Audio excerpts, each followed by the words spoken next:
नमस्कार विद्यार्थी मित्रांनो आणि शिक्षकांनो. टी 2025 23 नोव्हेंबरला परीक्षा झाली. काही सेंटरला मी स्वतः जाऊन आलो. काही सेंटरवरती बऱ्याचशा विद्यार्थ्यांना आणि शिक्षकांना भेटलो. खूप खूप खूप खूप चांगला रिस्पॉन्स आहे.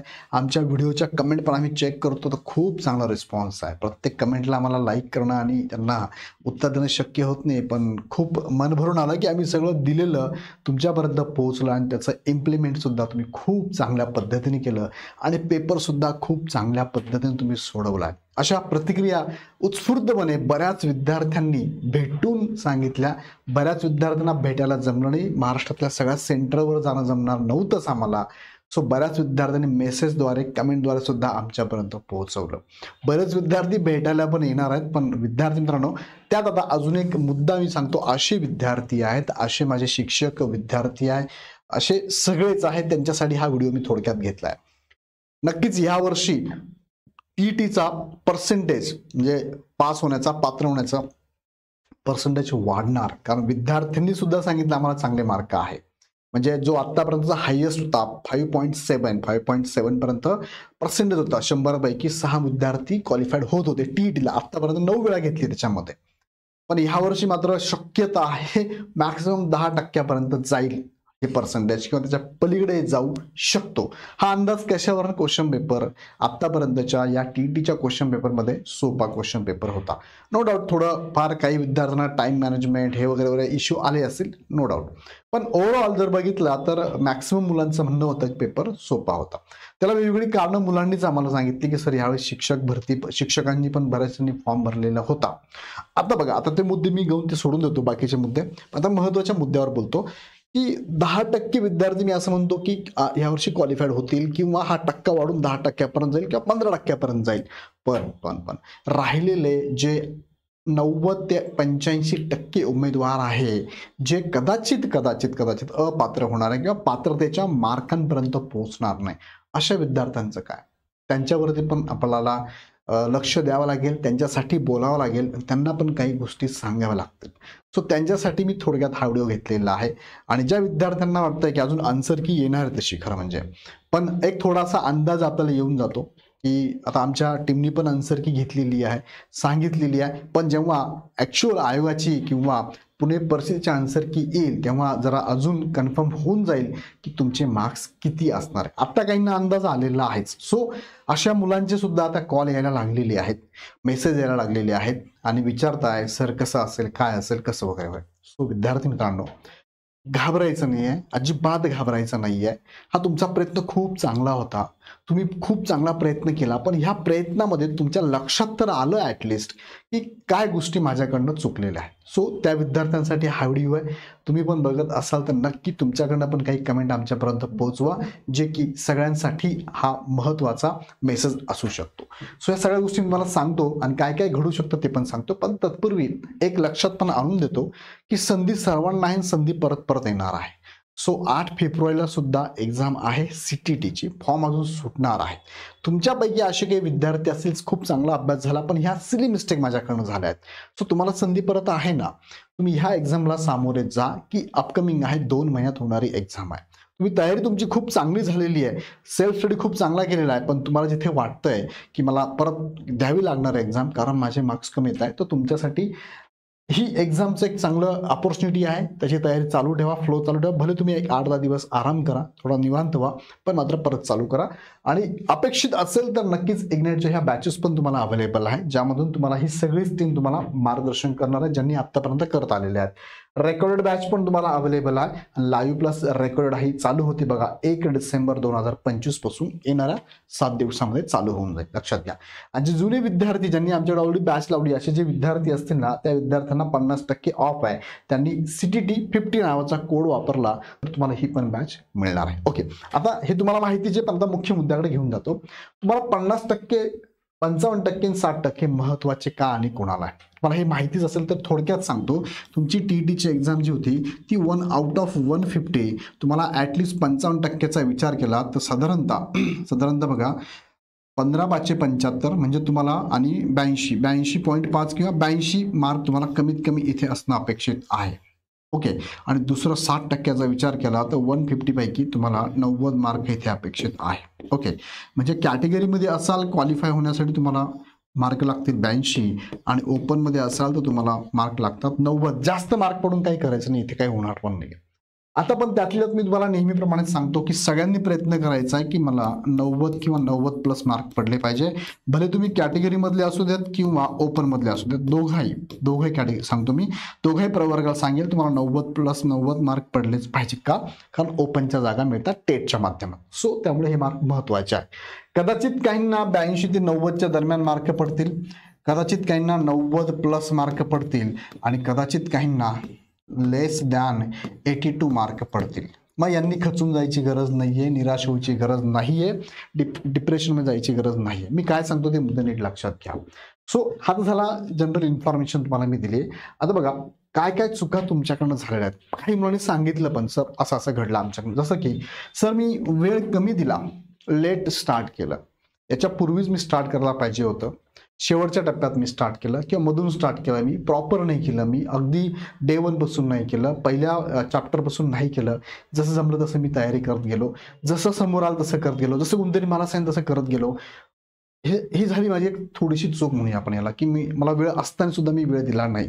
सो इथून पुढे तयारी करताना लगेच इम्प्लिमेंट करा. ह्या चुका झाल्यात ना, आत्तापासून तयारी लागा. येणार टीईटी पण येणार आणि सिड्डी पण आलेली आहे. सो लगेच इम्प्लिमेंट करा. म्हणजे 4-5 दिवस नीट ॲनालिसिस करा, ह्या गोष्टी खरंच चुकल्या का, ह्या गोष्टीमुळे मॅटर खरंच माझा या गोष्टीमुळे माझा स्कोर कमी येतो का, शक्यता आहे का, त्याच्यावर काम करा. दुसरा मुद्दा आहे की शेवटच्या दिवसात तुम्ही अभ्यास केला. मी तुम्हाला आत्ताच म्हटलं, बरेचसे शिक्षक मित्र सुद्धा मला बरेच जण भेटले आणि काही उमेदवार भेटले DED BED वाले, त्यांनी पण सांगितलं की आम्ही शेवटच्या टप्प्यात चालू केलं सर, हे आम्ही आधी केलं असताना सर आम्हाला जाणवलं आज पेपर देताना की थोडा अभ्यास केला असताना तर मी सहज पास झालो असतो. काही शिक्षक पण बोलले, काही उमेदवार पण बोलले जे फ्रेशर आहेत, ज्यांना टेट द्यायची, शिक्षक व्हायचे. सो सगळ्यांच्या बोलण्यात मी तुम्हाला सांगतोय, मी माझं तर याच्यात मी मत मांडतोच आहे, पण काही शिक्षकांशी ज्यांनी जे TETला द्यायला आले होते किंवा उमेदवार, त्यांनी सांगितलं की थोडं लवकर तयारी करायला पाहिजे होती. शेवटच्या दिवसात आम्ही अभ्यास स्टार्ट केला. काही सांगत होते सर शेवटच्या दिवसात तुमचे आम्ही मॅरेथॉन सेशन पाहिले, शेवटच्या दिवसात तुमचे विषयाचे सेशन पाहिले, तेच आम्हाला सेशन आधी जर पाहायला मिळाले असते किंवा आम्ही आधी पाहिले असते किंवा शक्य झालं असतं, आम्हाला फार कमी फी मध्ये तुमची बॅच पण होती तर जॉईन केली असेल नक्कीच फायदा झाला असता. तुमच्या महारिव्हिजनने सुद्धा आमचा कॉन्फिडन्स वाढून आमचा स्कोर खूप वाढला आहे, असं पण मुलांचं म्हणणं होतं. तुम्ही हवं तर पाठीमागच्या व्हिडिओच्या कमेंट बघू शकता. मी अतिशयोक्ती बोलतच नाहीये, तुम्ही मागच्या कमेंट पण बघा, ते सांगतील. किंवा कदाचित ज्या विद्यार्थ्यांनी हे आम्ही सगळे सेशन बघितले ते मला कमेंटमध्ये पण सांगतील की हे खरं बोलतंय असं. ओके. तिसरा मुद्दा आहे टेस्ट सिरीज. बघा फार महत्वाची असते. मी माझ्या स्पर्धा परीक्षेच्या सगळ्या उमेदवारांना बऱ्याच वेळ सांगतो की स्वतःला टेस्ट करत राहा. तुम्ही कुठे आहात, कुठे कमी पडतात, कोणता विषय तुमचा वीक आहे याच्यावर लक्ष द्या. नाहीतर फक्त चांगलं खायचं, मग तब्येत कशी सुधारत बरं, रिझल्ट कसे येतील बरं. जे आजपर्यंत करत आला तेच जर करत गेला तसे रिझल्ट येतील. पण तुम्हाला माहिती पाहिजे की बदल काय होतोय, नाविन्यता काय आहे, कोणता सब्जेक्ट वीक आहे, त्याच्यावर लक्ष दिलं, त्याच्यावर काम केलं, त्याच्यावर फोकस केलं तर स्कोर वाढेल ना. येतं लक्षात. म्हणजे तुम्ही वे ऑफ लर्निंग बदललं थोडंसं, काय महत्वाचं आहे काय नाही महत्वाचं ह्याच्यावर लक्ष दिलं तर रिझल्ट सुद्धा तसे येतील ना. सो तो एक मुद्दा आहे. टेस्ट सिरीजने तुम्हाला कळतं कुठे कमी पडताय मार्क, कोणत्या विषयात मी वीक आहे ते लक्ष देतं. विकनेसवर लक्षात नाहीच घेतलं सर मी. आम्ही फक्त काय पुस्तकं फायनल केली, 4 पुस्तकं वाचायचे, वाचत गेलो. मी कुठे स्ट्रॉंग आहे, कुठे वीक आहे, माझी स्ट्रेंथ कशात आहे हे जाणून घेतलं असतं, त्याच्यावर काम केलं असतं. म्हणजे आपण म्हणतो ना सर मी थोडंसं या गणित विषयाकडे लक्ष द्यायला पाहिजे होतं सर. मला माहित होतं सर माझं थोडं इंग्लिश मला वीकच आहे सर. मला माहित होतं सर मराठी विषयात माझा हा वीक पॉईंट आहे. मला माहित होतं रिझनिंगमध्ये माझा वीक पॉईंट आहे. असं प्रत्येक जण सांगतं इथे. सो हे जे विकनेस तुम्हाला माहिती असून त्याच्यावर काम नाही केलं तुम्ही, नाही का. मग आता त्यामुळे तुम्ही एक्झाम संपलं जर त्याच्यावर बोलणार जे तुम्हाला माहिती होतं, हा सर चुकलंच थोडंसं माझं, त्याच्यावर लक्ष द्यायला पाहिजे होतं, मला वाटलंच होतं सर हा विषय असा याच्यामुळेच माझा 2-3 मार्कावरून राहून जाईल सर, थोडं कमी पडतं सर, मला 1-2 मार्क कमी पडताय, थोडं लक्ष जास्त झालं असतं, असं बऱ्याच जणांचं म्हणणं आहे बरं का. मला वाटतं तुम्ही ऐकत असाल, तुमच्यापैकी पण काय असे असू शकतात. सो तो एक मुद्दा आहे, विकनेस लक्षात नाही घेतला मी. आणि शेवटचा, योग्य मार्गदर्शन घ्यायला हवे होते का. बऱ्याच जणांची नावं पण घेतली आहे आम्ही. यांचं मार्गदर्शन घेतलं, त्यांचं घेतलं, यांचं घेतलं, पण सर तुमचे मॅरेथॉन सेशन 10,000 मुलं लाईव्ह होते, 15-15 हजारापर्यंत लाईव्ह होते, एवढी मुलं तुम्हाला फॉलो का करत होते? याच्या मागं आहे की क्वालिटी आहे, क्वालिटी वर्क करत होतो आमची टीम, क्वालिटी देत होतो आमची टीम.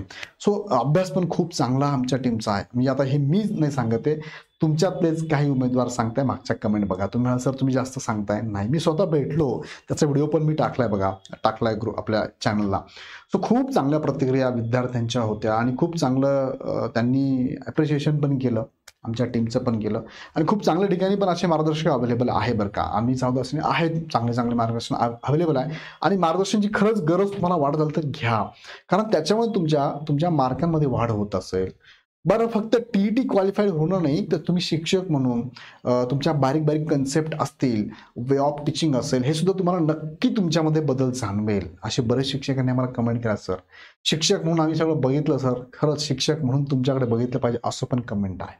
सो आम्ही नक्कीच ऋणात राहू तुमच्या सगळ्यांच्या. पण ह्या सगळ्या गोष्टी लक्षात घ्या आणि ज्यांना वाटतंय की माझ्या अपेक्षेपेक्षा कमी स्कोर येतोय, खचून जाऊ नका, घाबरून जाऊ नका. ठीक आहे, संधी परत मिळते.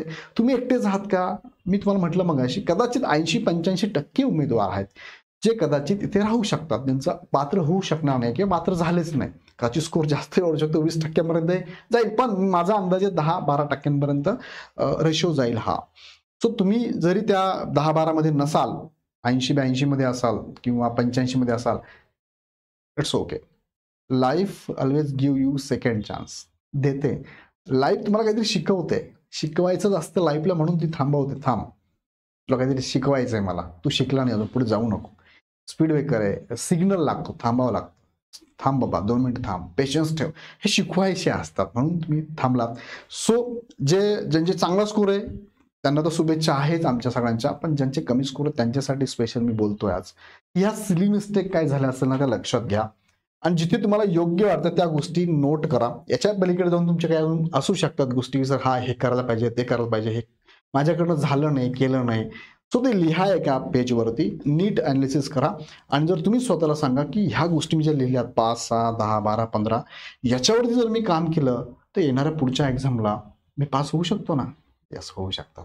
सो ह्या छोट्या गोष्टी कधी कधी माहिती असतात, पण त्या कोणी सांगितलं तर लक्षात येतं. ह्या गोष्टी लक्षात घ्या, त्याच्यावर वर्कआउट करा आणि मी सांगतो येणाऱ्या पुढच्या एक्झामला तुम्ही नक्कीच क्वालिफाईड व्हाल आणि चांगलं यश पण मिळेल. आणि तुम्हाला माहिती पण असेल की आता TET वर्षातनं 2दा होणार आहे, अशी पण घोषणा झालेली आहे. RTच्या नियमानुसार पण हे लागू होणार आहे. सो पुढच्या वर्षी संधी जास्त आहे. CET वर्षातनं 2दा आहे, TET पण 2दा. एका वर्षात 4 चान्सेस तुम्हाला, एका वर्षात 4 चान्सेस, खूप चांगले चान्सेस आहे. फ्लोमध्ये राहा, चालू ठेवा आणि अभ्यास तुमचा ऑलरेडी खूप चांगला आहे. कुठे कुठे कमी पडलात ना ते लक्षात घेऊन त्याच्यावर काम करा. डेफिनेटली तुम्ही काम करून पुढे जाऊ शकतात आणि येणाऱ्या एक्झामला पण तयारी चालू ठेवा. 8 फेब्रुवारीला एक्झाम आहे आणि तुम्हाला अपेक्षित असेल, आवश्यकता वाटत असेल तर CETची बॅच सुद्धा आपल्याकडे अवेलेबल आहे. लाईव्ह प्लस रेकॉर्डेड पण आहे, रेकॉर्ड बॅच पण अवेलेबल आहे. जुन्या विद्यार्थ्यांना 50% ऑफ आहे. सो हा कोड वापरायचा आहे. जेवढे विद्यार्थी जुने आमचे आहेत त्यांना जर ही बॅच जॉईन करायची आहे, CET50 नावाचा कोड वापरा. डायरेक्टली ॲप डाउनलोड करून तुम्ही परचेस करू शकता. काही शंका असेल या नंबरला कॉल करू शकता. सो विद्यार्थी मित्रांनो, आम्ही तुमच्या बरोबर नेहमीच आहोत. काही तुम्हाला वाटलं आमच्याशी, नक्की बोला. आमची टीम सदैव तुमच्यासाठी अवेलेबल असतेच. व्हिडिओ आवडला तर नक्की लाईक करा, चॅनल सबस्क्राईब करून बेल आयकॉन क्लिक करा. पुन्हा व्हिडिओ नेक्स्ट व्हिडिओमध्ये. धन्यवाद.